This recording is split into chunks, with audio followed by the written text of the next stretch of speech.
No dia de ontem, a Taesa, uma das, se não a empresa mais querida do setor elétrico quando o assunto é dividendos, anunciou aqui os seus resultados de fechamento do segundo trimestre do ano de 2023 e também a Auren fez o seu anúncio no dia de ontem. Eu vou estar trazendo para vocês nesse vídeo um pouquinho mais sobre os resultados dessas empresas, como elas vêm desempenhando, o que podemos esperar para seus dividendos e também para o futuro delas. Além de trazer mais algumas informações sobre os próximos leilões de transmissão que devemos ter, onde tanto a Taesa quanto a Auren devem estar participando e buscando arrematar algum bom lote. Só lembrando que nada nesse vídeo é uma recomendação de investimento, então já deixa o teu like, se inscreve no canal e vamos dar uma olhada nesses resultados. Começando então pela Taesa, o cenário desde o topo que ela alcançou lá em agosto do ano de 2022 é de queda. Então a gente tem aí numa janela de um ano a Taesa vindo com uma queda de cerca de 15% aí nas suas cotações. Ela é uma empresa, sim, que distribui dividendos muito pesados e tem um dos melhores, se não o melhor histórico de dividendos aqui da Bolsa Brasileira, entre as elétricas. Mas no caso da Taesa, ela tem uma dificuldade que é em relação ao fim dos seus contratos. Então a empresa nos próximos anos vai ter que fazer investimentos bastante pesados para repor esse fim de contratos e perda de receita que ela vai ter. E além disso, a queda de alguns índices que indexavam seus contratos de concessão, como por exemplo o IGPM, tiveram uma queda, o que também vai afetar os dividendos que a empresa vai poder pagar. Então, para os próximos anos, o contexto geral que nós temos para a Taesa é que ela pode sim ter uma queda nos seus dividendos. Claro, considerando que é uma empresa que costumava distribuir entre 8% e 9% praticamente todo ano, a Taesa ter uma queda ali e ficar entre 6% e 7% não é o fim do mundo, mas ainda assim isso pode deixar alguns investidores insatisfeitos com a empresa e buscarem migrar para outras ações com perspectivas melhores de dividendos no curto a médio prazo. E de fato aqui o histórico de dividendos da Taesa é brutal, pessoal. É a empresa que por muitos anos conseguiu distribuir dividendos acima de 10%, ficando várias vezes inclusive acima de 12% aqui nos seus dividendos anuais e pagando também com certa recorrência. Então é muito justificado que vários investidores tenham aí a Taesa como uma das queridinhas quando o assunto é dividendos na sua carteira. E falando sobre esses investimentos da Taesa, a gente pode ver que a empresa está com vários projetos novos, várias construções que ela tem aqui de leilões que ela arrematou no passado, e mesmo vindo com algumas reduções aqui nas suas receitas, como por exemplo a parte do reajuste do IGPM, que teve um grande impacto na sua receita total, a questão aqui também da redução de 50% da sua receita em contratos de categoria 2, a empresa agregando novos projetos no seu portfólio vem conseguindo mesmo assim ter um crescimento na sua receita anual permitida. Em relação aqui a 2023 para o ciclo de 2024, a empresa já vem com um aumento de 4,1%. Dando uma olhadinha agora nos seus resultados financeiros da parte regulatória, a empresa conseguiu ter um crescimento na sua receita líquida em comparação com o segundo trimestre de 2022 e também em comparação aqui com os 6 primeiros meses do ano passado. Tudo isso ali na base dos 13% nos dois resultados. Na parte do seu desempenho operacional também, ela teve aqui uma pequena queda, vem aqui com um pouquinho de perda na sua disponibilidade das suas redes, mas nada que impacte muito. O seu EBITDA também vem com uma boa crescente na base dos 15% aí, tanto na parte trimestral quanto na parte semestral.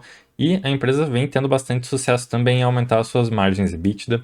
No caso aqui, inclusive, a Taesa é uma das empresas líderes nesse segmento. Em comparativo com outras elétricas, a Taesa consegue ser uma das empresas top aí na parte de margem EBITDA, exatamente porque ela consegue transformar muito do seu EBITDA, tendo uma extrema eficiência nesse sentido. E quando olhamos agora para o seu lucro líquido regulatório, a Taesa simplesmente explodiu aqui na parte do lucro líquido regulatório. Ela vem então com um crescimento na base dos 74% quando comparamos com o segundo TRI de 22 e veio com um crescimento na base de 60% quando comparamos com os 6 primeiros meses do ano passado. Então, nesse sentido aqui, realmente os projetos da Taesa vêm dando muitos frutos, ela vem conseguindo agregar bastante aí com seus novos projetos, mas ainda assim a gente precisa ver como a empresa vai sair nos próximos leilões, porque eles podem sim ser decisivos para o futuro dela. Mas aí chegamos num dos pontos mais críticos aqui em relação ao resultado da Taesa, que fica aqui a cargo do seu lucro líquido IFRS. Lembrando, pessoal, que o IFRS é uma normatização contábil internacional que leva em conta os ganhos futuros, indexadores dos contratos que a empresa tem e também as suas despesas, e então gera o valor aqui do lucro líquido IFRS.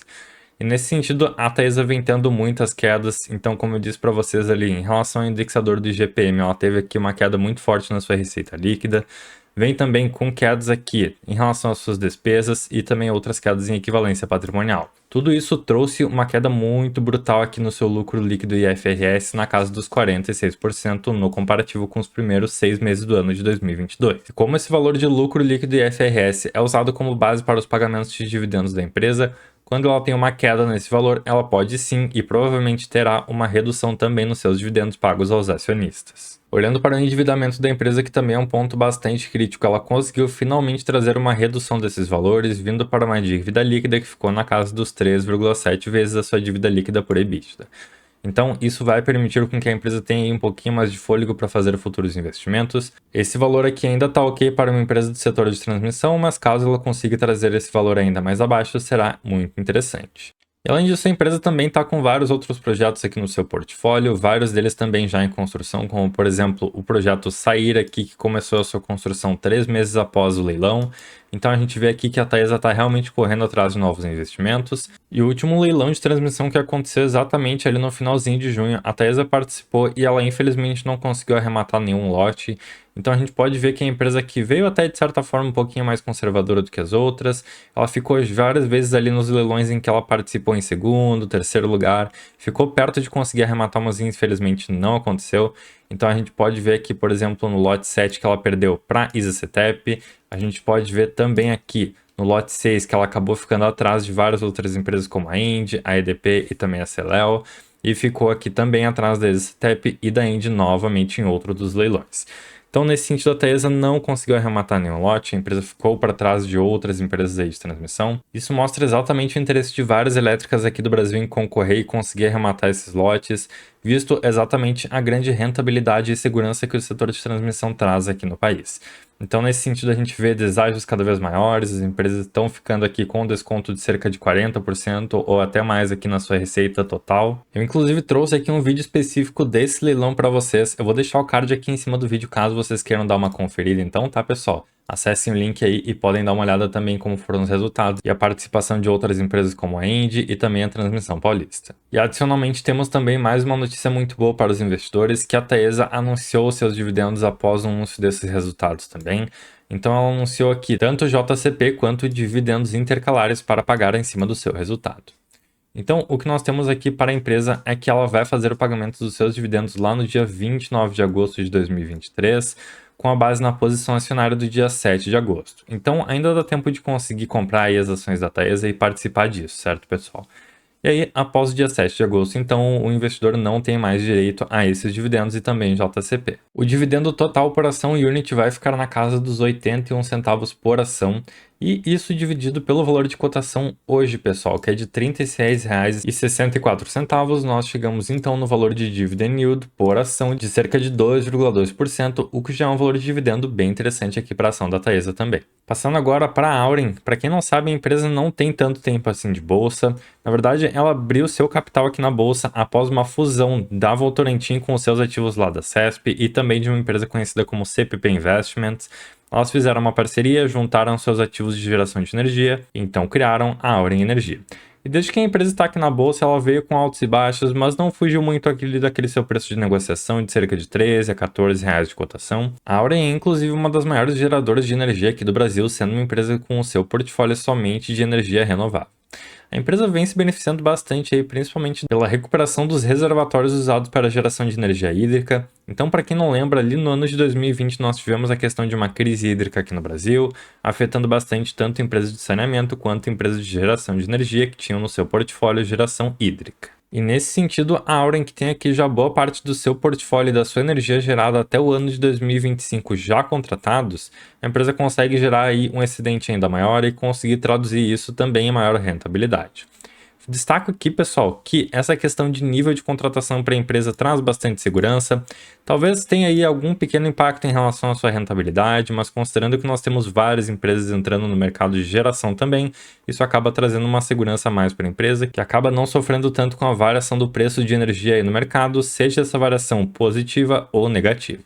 E aí, para os próximos anos também, ela tem aqui um nível de contratação já bem interessante, na casa dos 80% para 2026 e de 67% lá para 2027. Falando agora sobre o desempenho financeiro da empresa, ela veio com um crescimento na sua receita líquida em comparação com o segundo trimestre de 2022, na casa de 6,7%, então um crescimento não tão expressivo assim, mas ainda assim um crescimento já interessante. Ela veio também aqui com uma pequena redução no seu EBITDA ajustado, mas esse valor desconsiderando seus dividendos ficaria na casa dos 17,9%. Lembrando que a Auren, em relação a esses dividendos, ganhou uma indenização bilionária de um contrato de uma usina hidrelétrica que ela perdeu no passado.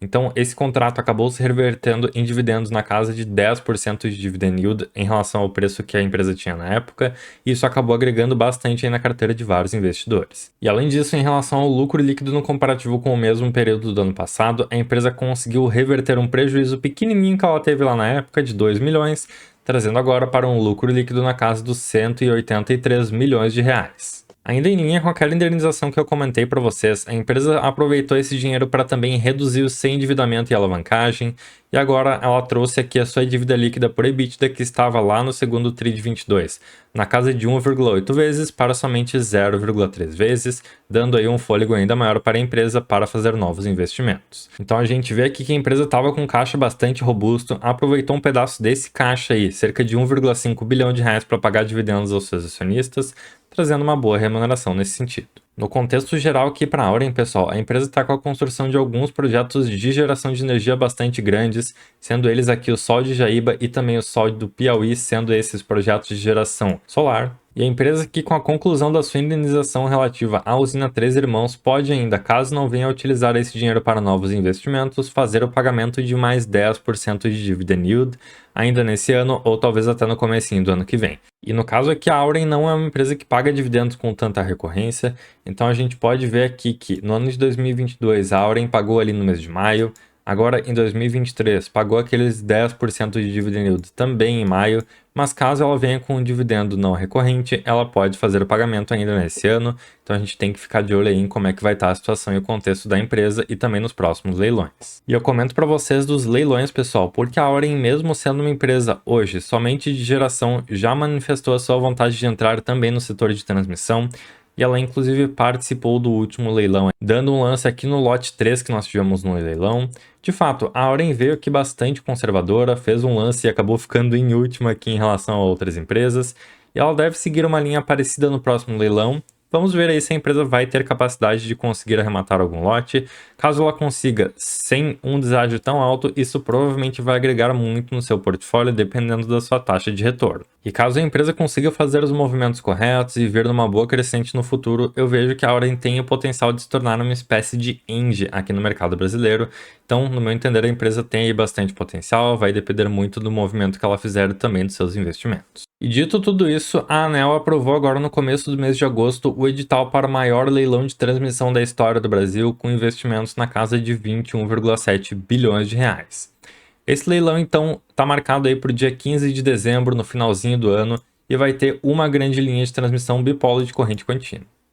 Só para vocês terem uma ideia, pessoal, essa linha vai exigir sozinha um investimento na casa dos 18,1 bilhões de reais, e no caso, a ANEEL aqui entendeu que, para permitir uma maior competição entre as empresas, ela vai então estar dividindo esse empreendimento em 4 sublotes, podendo várias empresas arrematar para o mesmo projeto. Teremos ainda outros 2 lotes de linhas convencionais aqui, e o CEO da ISA-CTEP, Rui Chamas, disse aqui na véspera que a companhia não estudaria esse leilão bipolo, ficando somente focada nos lotes convencionais que serão oferecidos. Já a Eletrobras falou que tem interesse nesse empreendimento e provavelmente vai estar participando então desses leilões. E no caso, o objetivo do governo com todos esses leilões, tanto nesse ano quanto nos próximos anos, vai ser fazer o escoamento da energia gerada lá no Nordeste, onde nós temos várias empresas implementando projetos de geração de energia eólica e também solar, e podendo trazer então essa energia para Minas, o Sul e o Sudeste. Bom, pessoal, e qual a minha opinião pessoal aqui sobre os resultados da Taesa e também na Auren Energia? No caso da Taesa, eu gostei do resultado, a empresa veio aqui com uma crescente, com novos projetos, e a gente vê que a empresa está até com uma certa pressa de fazer essas implementações. Eu quero ver e estou bastante curioso para como ela vai sair nos próximos leilões, para ver como ela vai conseguir participar e também se ela vai conseguir arrematar algum lote interessante. Isso pode fazer total diferença, então, em questão da sua RAP para os próximos anos, principalmente se ela conseguir algum projeto grande que vai ter uma receita grande que vai agregar no seu portfólio. Vale lembrar aqui, pessoal, que a Taesa está tendo nos últimos tempos uma queda de cotação, então está hoje com múltiplos um pouquinho esticados, PL na casa dos 10,8, PVP em 1,89, mas ainda assim, ao meu ver, vai conseguir pagar dividendos ainda interessantes nos próximos anos. Talvez fique ali um pouco mais próximo dos 6%, mas ainda assim é uma empresa que eu gosto bastante. É uma empresa que traz aí bastante eficiência na minha visão, e é uma empresa que é líder aí no Brasil nesse sentido na parte de transmissão. Por isso, eu particularmente gosto bastante aqui da Taesa e tenho ela na minha carteira como uma das maiores posições nas elétricas.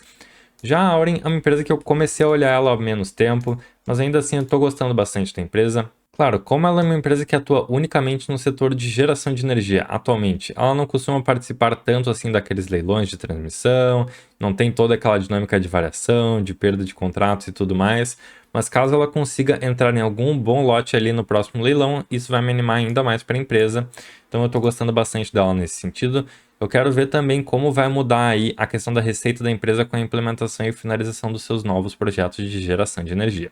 No geral, eu gosto aqui bastante da Auren também. A empresa vem tendo uma certa queda nos últimos tempos, está aqui com uma cotação na casa dos R$ 13,90, mas em relação ao seu PL aqui bastante descontado, em cerca de 4,5 e o PVP em 0,94. Eu, inclusive, adicionei a Auren aqui na minha carteira mais recentemente, estou estudando a empresa mais de perto, estou aumentando posição nela atualmente junto com a Transmissão Paulista, então no momento essas são as duas empresas do setor elétrico que eu mais estou de olho. Não estou comprando tanto Taesa agora, acho que ela tem potencial para cair mais nesse sentido, justamente pela sua perda de contratos e também pela possível diminuição dos seus dividendos nos próximos tempos. Mas bem pessoal, essas foram então as notícias em um geralzão sobre os resultados da Auren e também da Taesa, e também um pouquinho sobre os leilões de transmissão que nós teremos. Se vocês gostaram desse vídeo, deixem o seu like e também se inscrevam aí no canal. Peço também que deixem nos comentários o que vocês acharam dos resultados dessas empresas. Vocês gostaram ou ficaram com o pé atrás em alguma delas? Então é isso, muito obrigado por acompanharem, um abraço para todo mundo, tchau, tchau.